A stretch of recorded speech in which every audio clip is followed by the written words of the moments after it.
butcher, ito pala yung lamp for water ha. Bali, tatanggalin ko yung rib tubes niya, tsaka yung parang ididibon ko yung palaypay niya. Yan o, ito. Yan yung rib tubes niya.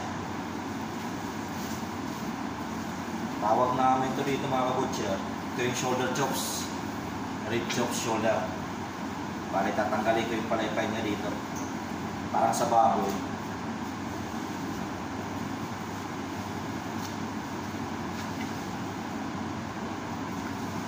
Panoorin niyo kung paano tanggal ito. Parang sa baboy din. Yung anong tawag niyo parin, 4/4 ng baboy. Sa may shoulder piece. Ito yung palaypay tawag. Anong tawag sa palaypay din sa baboy.